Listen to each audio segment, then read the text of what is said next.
जय हिंद प्यारे साथियों, स्वागत है आपके अपने चैनल सोनू सर क्लास में। तो चलिए आज हम पढ़ेंगे जीव विज्ञान। तो आज हमें पढ़ना है जीव विज्ञान में स्वयंपोषी और विषमपोषी। स्वपोषी का मतलब क्या होता है, विषमपोषी का मतलब क्या होता है, आज हम इसी के बारे में अध्ययन करेंगे। तो चलिए वीडियो शुरुआत करने से पहले आप लोग से रिक्वेस्ट है कि अगर आप लोग नए होंगे तो हमारे चैनल को सब्सक्राइब करना ना भूलिए और पुराने हो तो ज़्यादा से ज़्यादा शेयर करें। तो पहले हम बात करेंगे स्वपोषी के बारे में। आखिर स्वपोषी क्या होता है? तो स्वपोषी में समझ लीजिए कि जो अपना भोजन स्वयं बनाता है, वह दूसरे जीव जंतुओं पर निर्भर नहीं रहता है, वही स्वपोषी कहलाता है। तो हमारे पर्यावरण में जितना पेड़ पौधे हैं, ये सब क्या है, स्वपोषी है, क्योंकि इन्हें दूसरे जीव जंतुओं पर निर्भर नहीं रहना पड़ता है, इसलिए इन्हें स्वपोषी कहा जाता है। तो वह प्रक्रम जिसमें सजीव बाह्य पर्यावरण से कार्बन डाइऑक्साइड, हमें कार्बन डाइऑक्साइड कहाँ से मिलता है, तो बाह्य पर्यावरण से मिलता है।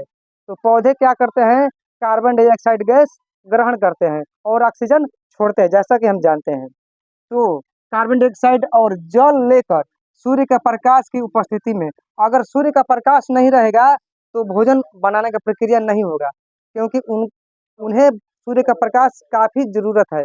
इसलिए देखते हैं आप कभी भी जो छाया में जो पौधा रहता है, उतना अधिक या उतनी अच्छी तरह से वो प्रोग्रेस नहीं करेगा। जो जो पौधा अगर धूप में रहता है, उसको धूप मिलता रहता है बराबर, वो अधिक विकसित रहता है।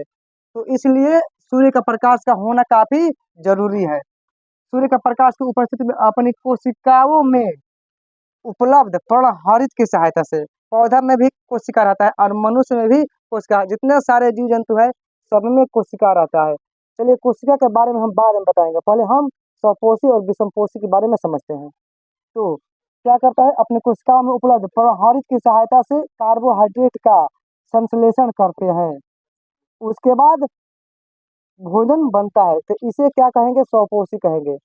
स्वपोषी इसलिए कहेंगे कि वह भोजन अपना स्वयं बना रहा है, किसी की सहायता नहीं ले रहा है। जैसे कि हम किसी की सहायता लेते हैं, मान लीजिए हमें भोजन बनाने के लिए बहुत सारी सामग्री की जरूरत होती है, इनको भी जरूरत होती है, लेकिन ये स्वयं बना लेते हैं। लेकिन हम इनसे जो हमें मिलेगा उसी से हम भोजन बनाएंगे। तो हम भोजन थोड़ा ना बना रहे हैं, हमें भोजन दिया जा रहा है, तब उससे हम खा रहे हैं पका कर उसको। और दूसरी ओर विषमपोषी की बात करते हैं। सुपोषण की वह विधि जिसमें कोई जीव अपना भोजन स्वयं न बनाकर अन्य जीव पर आश्रित रहता है। मान लीजिए मनुष्य, बाघ, शेर, बकरी, घोड़ा, हाथी, ये सब क्या है, विषमपोषी है। यह अपना भोजन स्वयं नहीं बनाता है, यह दूसरे जीवों पर आश्रित यानी कि निर्भर रहता है। इनमें से कुछ जंतु कच्चे भोजन खाते हैं तो कुछ पके भोजन खाते हैं। जैसे जो बाघ शेर है वो कच्चा मांस खाता है, मनुष्य जो है पकाकर भोजन को खाता है। बस यही इन दोनों में डिफरेंस है, लेकिन दोनों क्या है, दोनों विषमपोषी है। दोनों क्या है, दूसरे पर निर्भर रहते हैं, दूसरे जीवों पर निर्भर रहते हैं। अब मान लीजिए यहाँ पर एक पेड़ है, मान लीजिए क्या है, पेड़ है, एक पेड़ हो गया। पेड़ जो है स्वपोषी है, पेड़ क्या है, स्वपोषी। यह किसी पर निर्भर नहीं है, यह अपना भोजन स्वयं बना रहा है। जो पेड़ है अपना भोजन स्वयं बना रहा है, पेड़ मानिए, पौधा मानिए, ये सब क्या है, स्वपोषी है। लेकिन अगर एक बकरी है, मान लीजिए क्या है, बकरी है, हिरण है, ये सब क्या है, विषमपोषी है, क्योंकि वह पेड़ पर निर्भर है। अगर पेड़ नहीं रहेगा तो एक नहीं जिएगा, ये क्या हो जाएगा, मर जाएगा।